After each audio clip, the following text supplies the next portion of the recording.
land of sun and fun, bikinis and bellinis, a place you can say is, well, too hot to handle.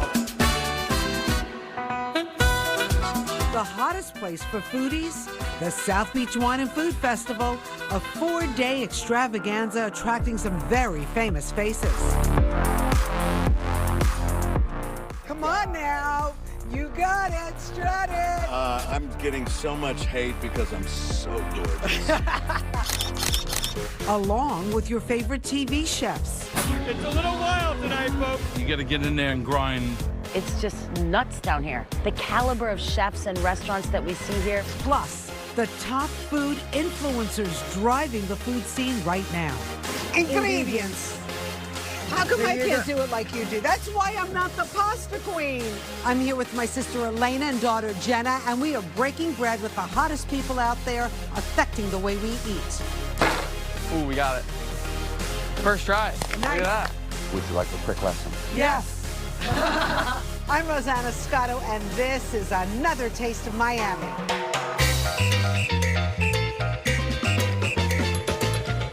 We're back. Another year and another successful trip to one of America's favorite gourmet gatherings on the beach. Attracting tens of thousands of visitors every year, the food here just as sizzling as the heat. The man behind it all, Lee Schrager. 22 years ago, Lee Schrager started South Beach Wine and Food Festival here in Miami, and it has exploded. How has it evolved over the years?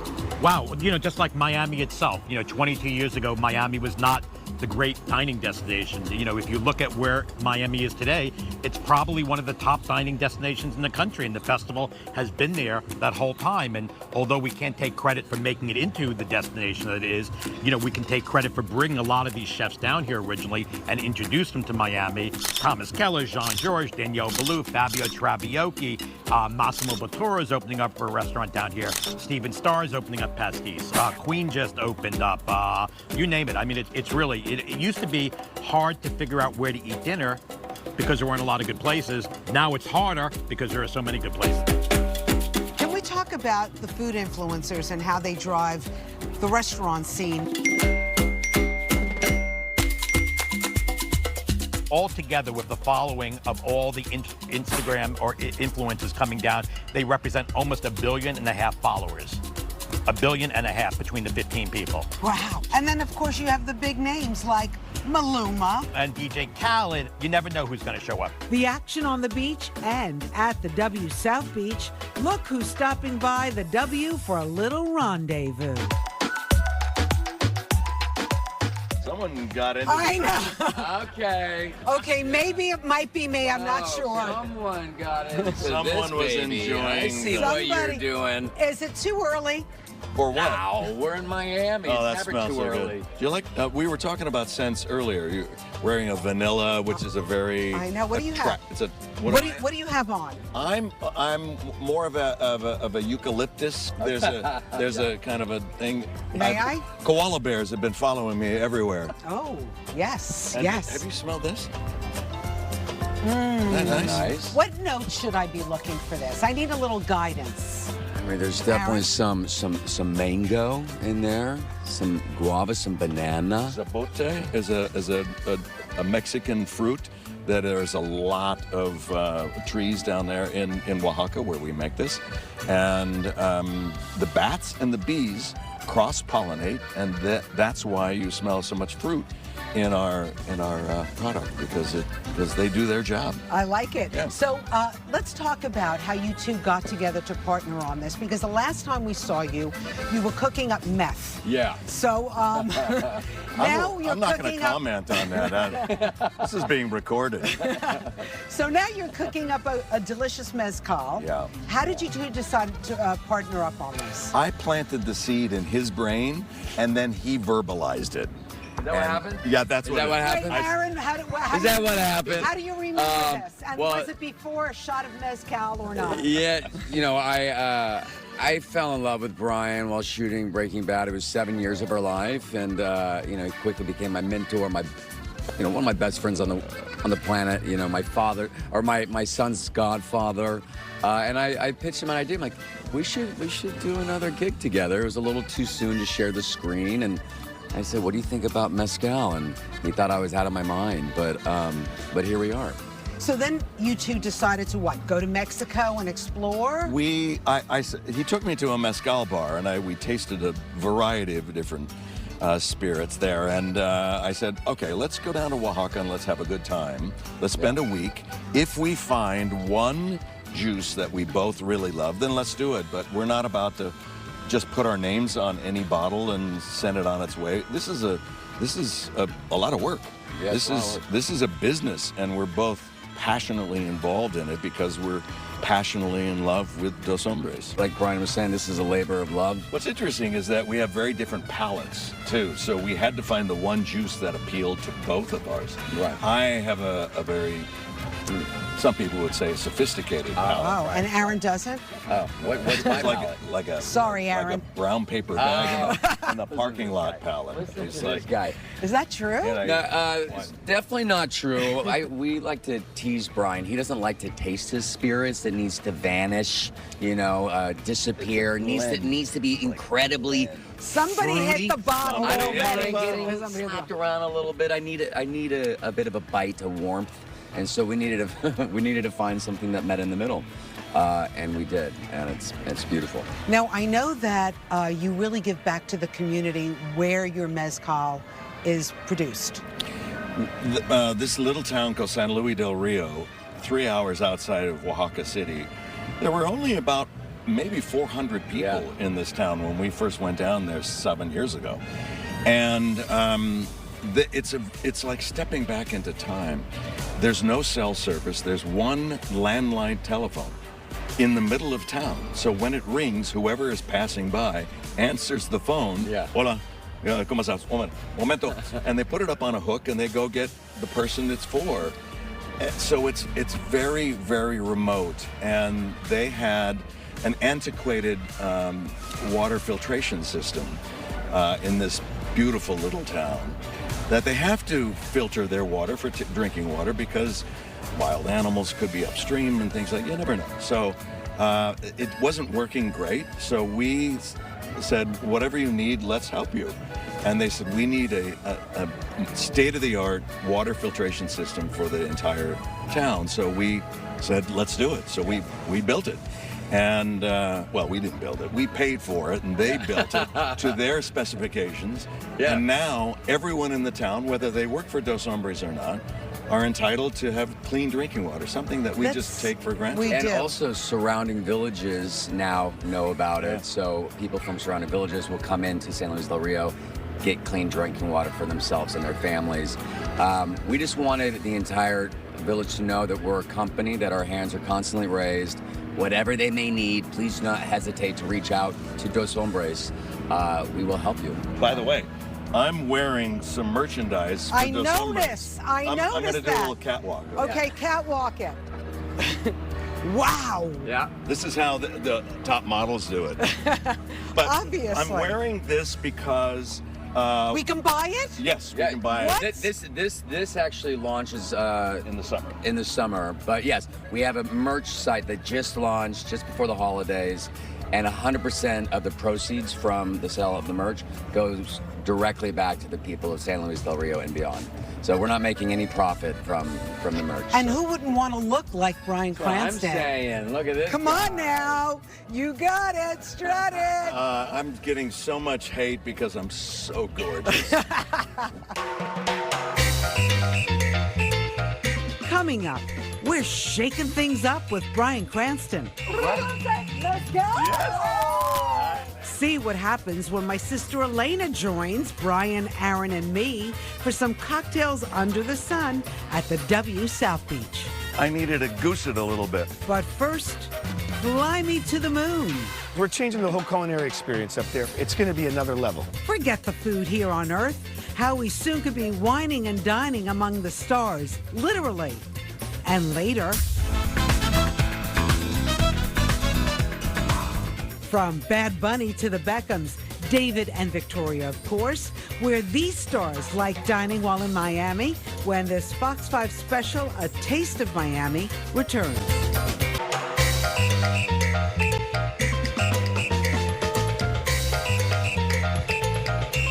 We are with Mr. Hospitality, David Grutman. Did you meet my sister Elena? Obviously, legend. So, by the way, David is going where no man has gone before, outer space. Yes, we're going to be doing the food and beverage for Space Perspective.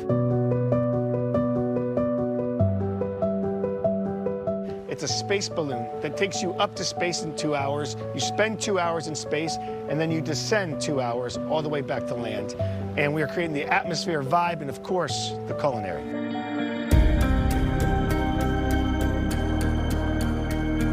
When you're up in space and you want to have dinner, is it floating and you have to like grab it with like a fishing net? I would or love that. something? It would be like the Karate Kid with the chopsticks. No.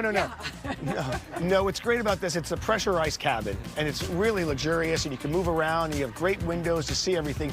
You know, not that other space programs aren't great, but, you know, you're in a jet, and you're like that, and it's done. This is a really luxurious experience, and you really get the time to digest and see what's going on out there. I'd love for you guys to meet Jane, the founder of Space Perspective. Jane, come on in, Jane. So is Jane the scientist? Oh, yeah. So tell us about how you helped David curate this. Oh, no, this curation is all him. We're the one who is giving it the elevation all the way to space.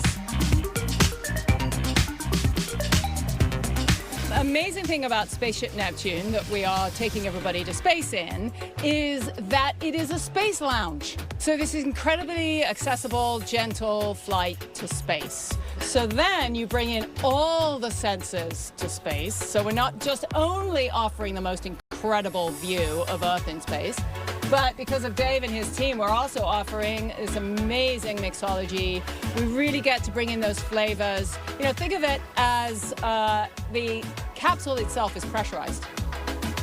So his team is going to have to figure out how to make this amazing food taste as amazing up there as it does down here. That is incredible. So tell us a little bit about what we have here. So, of course, we're going to do omakase, which Right. has never been done in space. We're so excited about that. We're bringing our number one.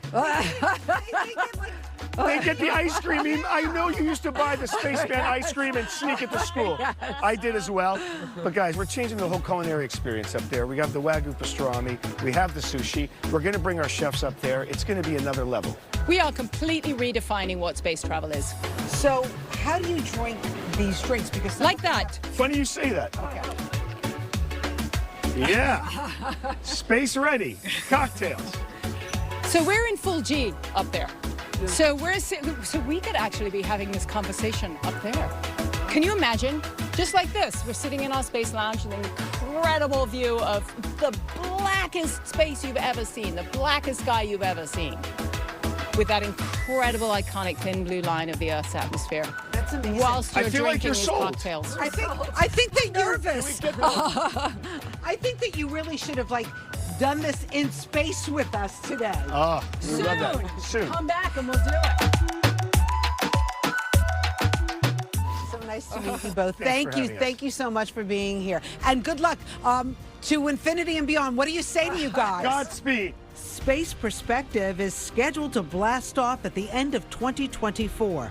Start saving. To getting to 0 G's will cost you 125,000 G's. Still ahead, we're slicing and dicing. 1 avocado, 28 cashews. My daughter Jenna joins me to introduce you to the hottest food influencers turning up the heat on social media. Then, my exclusive interview with one of the hottest chefs on TV. I think it's nice when all these overworked New Yorkers descend upon Miami. And Hotline Bling. Look who called me on my cell phone. We like to not only give back, we like to also, give great entertainment. Bless Up with DJ Khaled from right here at the W South Beach. Next.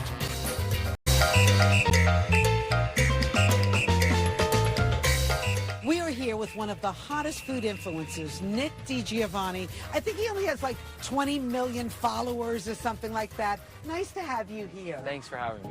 Tell us a little bit about your journey. I know you graduated from Harvard. How did you get to where you are today? That's a good question. Never have I had some sort of layout or plan to get me where I am right now or where I want to be. I just don't know. Let's make a lobster grilled cheese with the lobster demon himself. What was it that you did that resonated with an audience that now you're at 20 million followers? I think part of it is the teaching, offering people something online where they can be scrolling and having fun, but also learn something and take it away from there, where they just have not only enjoyed watching a video, but also can take a technique or, you know, take something new away from it. So I think just the idea that I'm offering something there has helped a lot. It's all about just getting someone to stop and take the time to sit there and watch this thing. You've had some pretty cool collaborators on some of your videos, like Tom Brady, Joe Jonas. Eeny, meeny, miny, Joe. 1 scoop of Nutella and some more milk. Give us a little background on the Tom Brady. He likes avocado ice cream, and who knew? Who else knows how to make it or even likes it? I love avocados. 1 avocado. 28 cashews. So I figured, okay, if we make that, it'll be fun. He has that super strict diet that he goes along with, and then we did that and also made a fun little joke about him chopping his finger off, and people seem to like it. Speaking of cutting your finger off, I know you do this very cool knife drop trick. I've met so many incredible people, and they've all done my signature knife drop. Will you show us how to do it? I will, but I probably will ask you to back up just to be super safe. Okay, I don't often do it in a setting like this, so this is big. Don't hurt anybody. Okay, I'm gonna be careful. Okay. Let's find a little protection. We really don't know this guy that well. All right, Nick, show us the knife drop. You ready? Someday I'm happy to teach you, but I want to make this work first. Okay. You ready? Yeah. All right, here we go. Ooh, we got it. Do you want to try? Yes. Can you do it? And should I hide? Yes. Yes. I'm gonna hide. All right, Nick, give me a countdown. All right, you ready? Yeah. 3, 2, 1. Nice. Beautiful. That was perfect. That was perfect. How did I do? I would say almost better than mine. Nick DiGiovanni, so nice to meet you. Congratulations on your cookbook. Thank you. Thank you so much. Thank you for having me. Our next guest is not only a big star on YouTube and social media, he is an overachiever, to say the least. Kaylin Allen, nice to see you. Hello, how are you? We're feeling good. How about you? I'm feeling great. It's wonderful to be here in Miami in this sun, darling, you know, away from the cold New York. Absolutely. And speaking of New York, you're currently enrolled in NYU and Juilliard. How are you managing all of this, plus your social media success? Dear Diary, I have some good news. Well, you know what's so funny is when I first started at the Ellen DeGeneres show, my very first episode, I talked about how at that time in the undergrad, I had 5 jobs. So like, overworking is a part of my nature. It basically runs through my veins. You know, I'm a Capricorn. So that's just what I know how to do. But, you know, it is great for me to be able to be busy. That's what happens when you're single and all you got is 2 dogs, okay? You got plenty of time. And I don't care, as long as the check clears, I'm good. Can we talk a little bit about your Ellen DeGeneres appearances? Because obviously everybody loved you on Ellen. Hey, Kaylin. Hello. What got Ellen's attention to put you on? You know, I wish I had like a definite answer. From what she's told me is that she came across the video, she thought they were funny. You know, what's so crazy about it is when I went to the show, I thought I was just gonna give me a cute little shutterfly check, you know, like everybody else and go home. I was really not expecting to then be offered a full job. This guy he watches shows and he comments on them. I love him so much. Please enjoy. Cream cheese. Wait, is this a cheesecake? I thought this was a salad. Where the greens at? That is definitely one of the top jobs I've ever had in my life. When did you realize that you were really funny? You know, it's funny. I think it was just always something that was just innately in me. I think in my entire life, always wanted to entertain people. You know, and I've always found that I give joy to people by making them laugh and entertaining them. And I think I just gravitate towards that. You know, I love to bring light into the world. There's enough dark stuff on the daily basis. There's enough chaos and just utter disruption. And if I can just, for 1 second of every day, bring somebody some joy or some laughter, I am more than willing to do that. Well, folks, it's time for me to go to my happy place. I told you you should have went somewhere warm. How do you come up with on the spot, you know, your reactions to these cooking videos? Big old block of cheese. Why they got them holes in the top? Did she grease it? I think I'm just naturally very reactive. Is it the first time you watched the video? Yes, more than usually it is. The only time that it wasn't was like early in my career because I think I was more nervous about it, but now it's become like second nature. But I think I just always say whatever comes to my mind. He gonna make a drink out of chicken? Please, no. Somehow it's always very quick. I'm very witty, and I just lean into that, you know? It may also because I have a theater degree too, so I'm used to doing improv and stuff. Yeah. So can you cook? I can. What's your specialty? Oh, I'm an Italian person. I love to cook Italian. Pasta is like hands down where I'm going to. Okay, you know who's here? Who? The pasta queen. So we're gonna have some pasta? We're gonna have some pasta. If you behave and listen to the pasta queen. That's all I gotta do? We may invite you to be part of the segment. Okay, I'm gonna be on standby. You're gonna be. How would you react if you met the pasta queen? Oh, I'll just be like, point me to the pasta girl, okay? I'm trying to go to the pasta castle, okay? That's where I want to go. Food royalty and music royalty are the perfect recipe for a good time on the beach. Look who surprised me on FaceTime. We know that you're going to be part of the experience on Sunday. You're very involved in the food world out here, right? I mean, you know, we love food. We love food. We love that food. We love, you know, we blessed to have a good chef. So when Dave hit me up about doing this food and wine festival, God was all in. I was all in. It's amazing. We love your beautiful wife. It's nice to meet her. Yeah, she's my queen. You know what I'm saying? That's it. You know what I'm saying? So you got me out there. You got my queen out there. I know. Now, is the queen a good cook?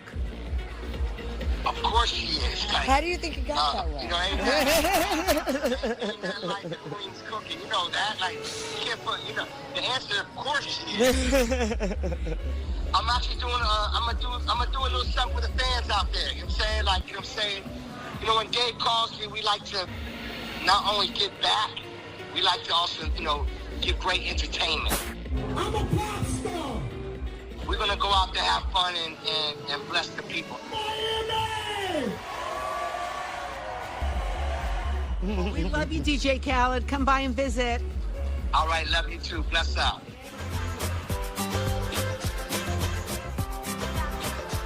I am with the queen of the Food Network, Alex Guanicelli. One of my favorites, I have to say. I don't know how you do it. How many shows do you have on Food Network right now? I feel like every time I turn it on, you're there. That's so sweet. Well, thank you. I know you live in New York. What is this festival to you? I mean, like, you come down to Miami, the food scene is so vibrant. I mean, that's an understatement, really. It's just nuts down here. The scene, the restaurants, the caliber of chefs and restaurants that we see here, the ingredients, the natural resources, all of it. What is it for me? Like, it's nice when all these kind of, you know, pale, overworked New Yorkers descend upon Miami and we all just put on our Bermuda shorts and pretend that we live here just for a little while. The W and Miami are just a great backdrop for that. Next, from Italy to Miami, who died and made you queen? It's the queen of pasta, the pasta queen. Ingredients. Then, We just go 1, 2, 3. oh, I like your pour. It's a 3. A classic Italian cocktail with these Dos Hombres.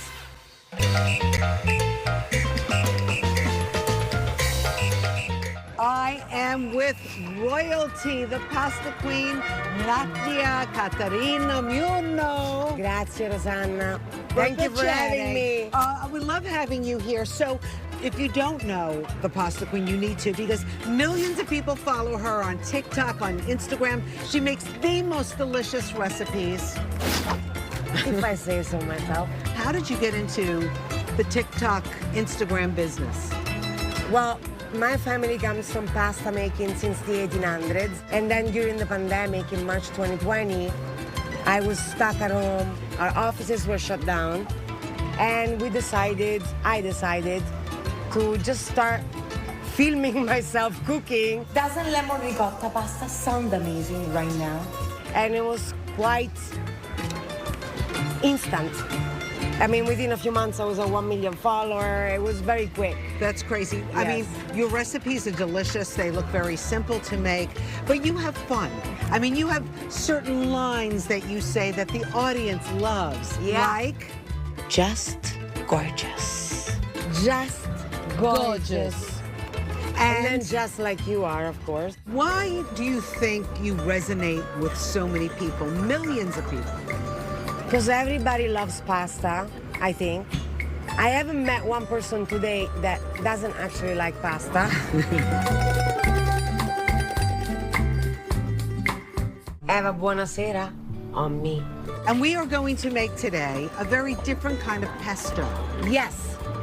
So all of you know the classic basil pesto with pine nuts. Today we're creating a minty lemon pistachio pesto, which only has pecorino romano as its main cheese, as opposed to pecorino and parmigiano reggiano. And it has got these amazing Sicilian pistachios, which are actually a bit different in flavor. And of course, mint. We're using whole mint leaves. Okay, Rosanna, we're gonna make the mafalda pasta. Okay, I'm just gonna put it in. Put it right? in. Yeah. Yes, perfect. By the way, I'm a little bit of a gabon. Ah, sì? Say, I love to eat. Perfetto. Okay, so I just wanted to tell Rosanna that you didn't really need to do all this work, but I kind of made you work a little bit. All we need to do is chop it into little pieces. You want me to chop it into little pieces? I've been grating for the last half hour. It's okay, it's good for your biceps. Quick yet surprisingly delicious recipe. While your linguine is cooking, we make this creamy pesto. Now we're going to fill our blender with these amazing ingredients. So the first thing we're gonna be doing is, let's put the cheese in. The mint leaves. Do we have to cut the mint leaves or just? No, it's gonna blend. Everything is gonna blend. Okay. That's enough. That's enough? Oh, basta! Basta! Basta con la menta. Oh my God! Our pasta! Oh, wait. Here. See? We completely forgot about the pasta. Okay, it's still cooking. Don't worry, we're good. Because we like it al dente, right? Yes. We want it al dente. So I'm up. Hello.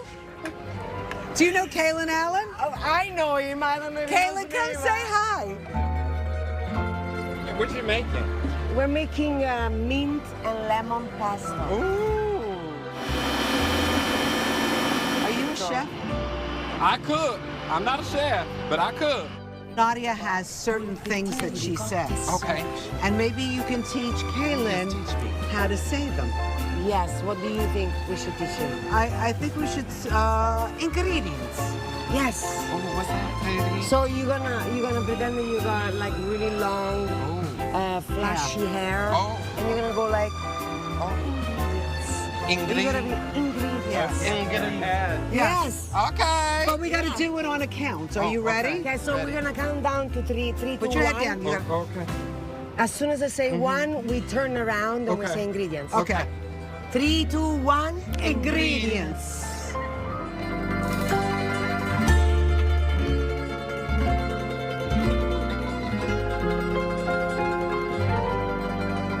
Let's see Kaylin squeeze a lemon. Yeah, let's squeeze this little lemon. Yeah. Okay, So you gotta. Let's see your best face lit. Oh, yeah. Yeah, you know, it's all in the bicep.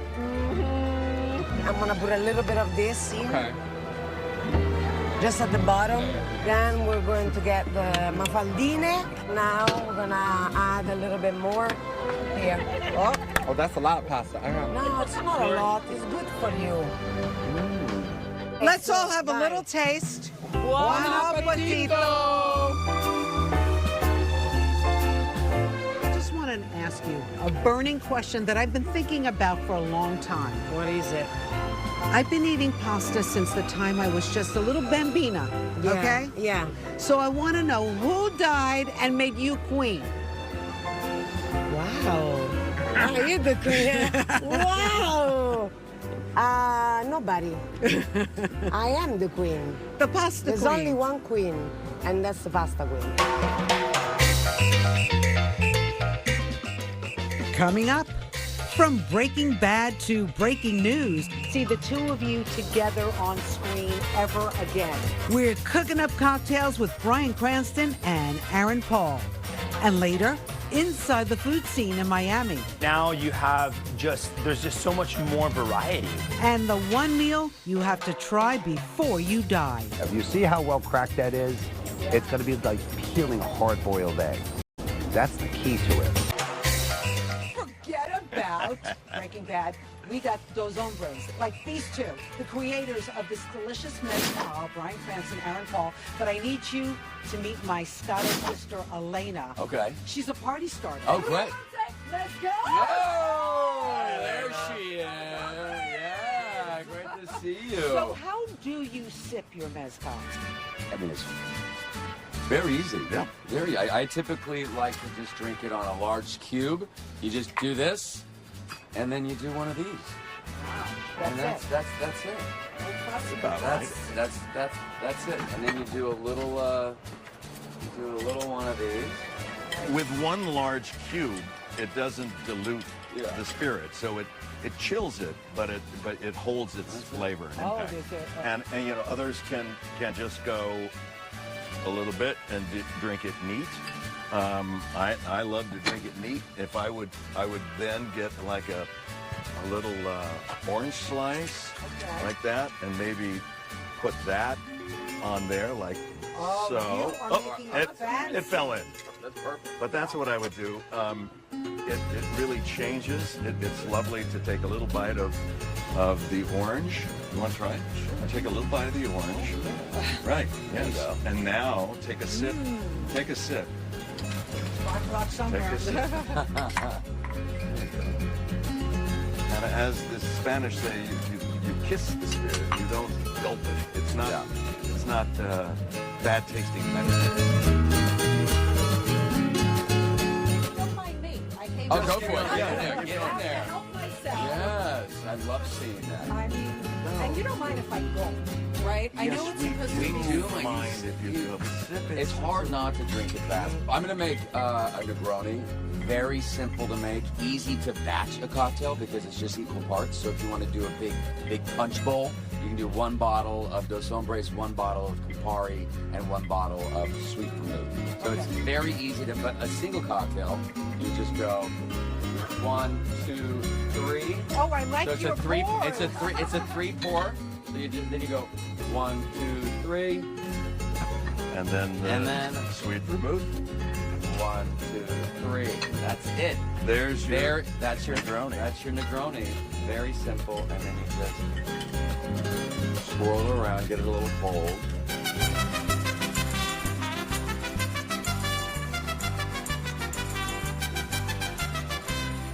Elena is a Negroni connoisseur. Oh, I there you have go. to say, I just had this. It has a real good smoky flavor. Yes. Yeah. Right? But it's not too in It's your not face smoke. too much. It's not a Try, smoke on it. Elena, try that Okay, I'll give it Dos a whirl. Hombres Negroni. If you insist. Oh, that's fantastic. She likes it. It's so easy to make. She likes it. She likes it. Yeah. Amazing. No, but so school us a little bit on mezcal and tequila because I think some of us are uneducated on that. There's about 30 varietals of agave plant that can be transformed into a mezcal. One of them is the blue agave, the blue Weber agave. And to this day, that is, when you're drinking tequila, that is the only agave plant that's allowed to become tequila, is the blue agave. Whereas mezcals, other mezcals, can be sourced from any of those 30 some odd varietals of agave. Our espadín is one of them, and this espadín plant, it's Spanish for sword. It looks like the sword in the stone, you know, from King Arthur days. And this is about 6 years before this matures to be able to make it. Yeah. So it's a very labor-intensive operation. But it's also mezcal artisanal. We're not allowed by law to say artisanal if we use any modern technology in the making of our mezcal. So where we make these, our production facility called a palenque, is there is no electricity there. There's no running water. Because hundreds of years ago, they didn't have electricity, and that's how they made it. So that's how we continue to make it. It's such a beautiful spirit, and it's so versatile. That's what's great. I want to make like a paloma. But instead, I like a paloma. You like a paloma? Yeah. Well, I'm going to make you a paloma made from mezcal.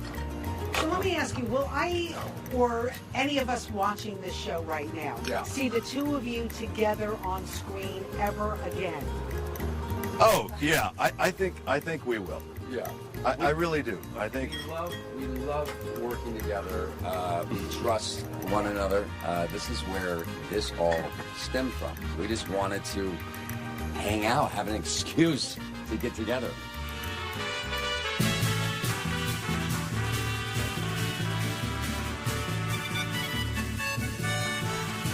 I would normally put a little garnish on it, but... No, we're friends now. They're friends. Like we're friends. That's it. Don't need to get fancy. So there's the Dos Hombres Paloma. Oh, you want to try that? That was good. Sure, why not? Why not? Why not? If you insist. Excellent. I like this. I haven't tried it. I'll have to try it, too. We're all family. So how long did this project take from start to finish? I mean, we've been working on this. Once we started talking about it, it was close to 7 years ago.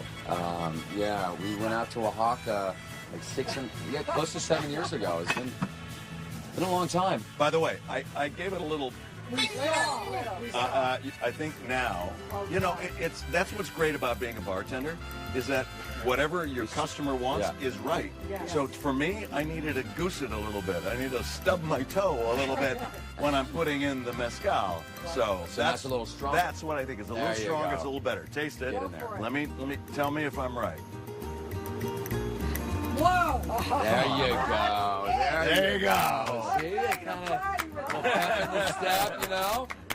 Yeah. Nice. This has been so much fun. It has. Thank you so much. Thank you, everybody. Cheers. Yes. Drink it well.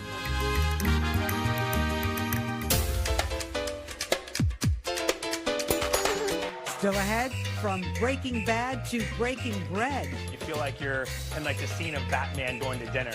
The hottest restaurants in Miami right now.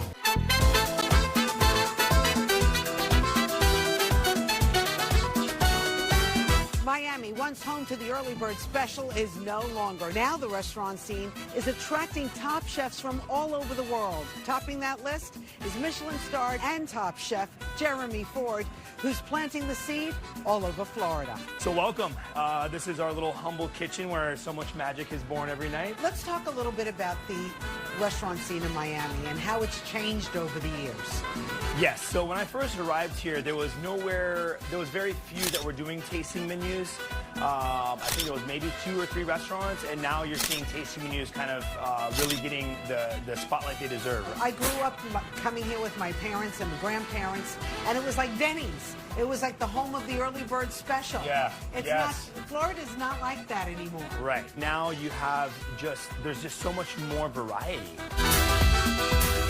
So I hear you're opening up new restaurants all over South Florida, including at the PGA National Resort, where there was a $100 million renovation. Yes, it's the most beautiful golf course situation ever. And now a restaurant, too. Yes, so I have a restaurant there called the Butcher's Club, and it's kind of a mesh of like 1950s mixed with like a modern kind of spin on the menu. So you have like this just beautiful dining room. You feel like you're in like the scene of Batman going to dinner. At Stubborn Seed, the concept is centered around modern and creative dishes with refined techniques. The chef's tasting menu is the star of the show, featuring 8 courses curated curated nightly by the kitchen. When you sit down for the tasting menu, you'll get this clam is kind of like your opener. It's like a little chilled seafood salad, right? This like, is so cute. What is it's that? a little top foam? hat. It's a little foam. Cheers. Cheers. You'll kind of, go all in and let it fall back. Now I know why you're one of the top chefs, Jeremy Ford. So nice to meet you. Nice to meet you too. From Michelin star to star-studded. Grammy Award winner Bad Bunny has opened Gecko, a Japanese-inspired steakhouse and lounge. The elegant dining hotspot is located in Miami's thriving Brickell neighborhood. And it's drawing big names. Lil Wayne, Timbaland, Derek Jeter all dine there. David and Victoria Beckham, too. No wonder it may be just the hardest reservation to get into in Miami right now. Just a few miles away in the artsy Wynwood district, the hot place to be is not indoors, but outdoors at Oasis. Joining me now, Sven Voklin. Nice to meet you, Sven. Nice to meet you also. What's going on with this food oasis you created? It's a large outdoor food venue with 6 different restaurants where you can sit outside, eat, drink, and catch concerts and live music. At Mila, things can get hot, and I mean real hot. Obviously, the vibe is very important here. You have great fire dancers, but you also have fire marshals standing by. How does that work? So Miami Beach is very regulated. We work with the city of Miami Beach to have a fire marshal on site. Inspired by African tribes, Mila is a multi-sensory space. So this is a scallop roll with truffle. The glamorous rooftop restaurant located in the heart of Miami Beach even has a members-only club. Drake has even taken over the DJ booth here. The Miami restaurant scene is cooking, and it seems like everybody's eating it up. Next, it's all in the family. I'm wondering, is there a key to eating a stone crab? A lunch at Joe's Stone Crab that has us cracking up. Would you like a quick lesson? Yes. No trip to Miami is complete without stopping by Joe's Stone Crab. It's been here over 100 years. It's family owned and operated. Have to bring the Scotto sisters to show a little solidarity. And look who's here, Brian Johnson, the general manager for only, 40 years now? Something to that. No, actually, I'm only pushing 30, but that's okay. I've been here 43 doing other jobs. Oh, what is the secret to Joe's Stone? It's kind of a little bit of everything. It's the food, it's the ambiance, it's the staff, definitely. I also want to believe that year after year people have come back because they really enjoy it. And we try to treat them like family, even though it's a very large operation. So that kind of makes a difference. And so, speaking of the staff, I hear that once you work here, you never leave. It's the hardest job to get a hold of. You know, it's one of those that the family is amazing with the staff. That really makes it keep going with that. Best way to explain it, we're a really large dysfunctional family that play well together. Yeah, our family restaurant is also 3 generations deep, so we love a good family story. So could you tell us a little bit more about the family and the history of this place? Joe and Jenny White started this property. In the 20s, there was a Harvard ichthyologist, yeah, try saying that a lot, came down and said, what do we do with these crabs? And that's when they found out, you cook them, okay. But then you put them in an ice box overnight. They're really good. As they went along, they found out that this shellfish, they don't kill.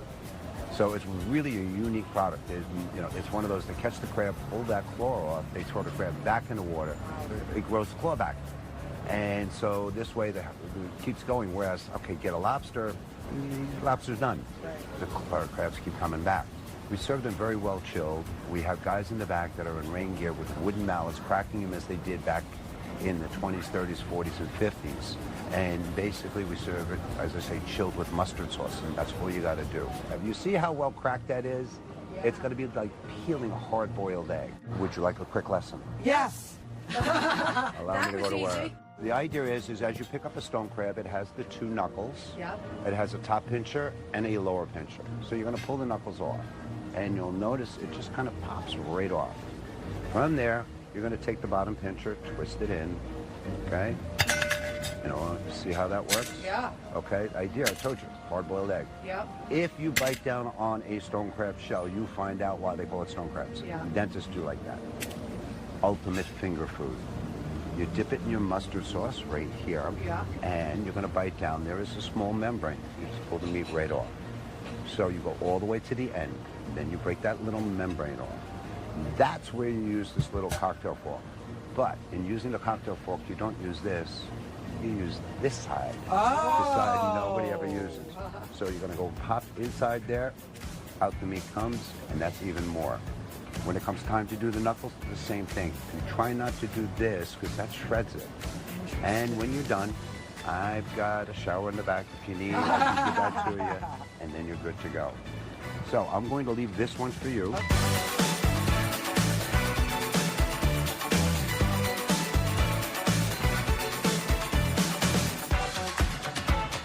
The Magic City is changing the food scene.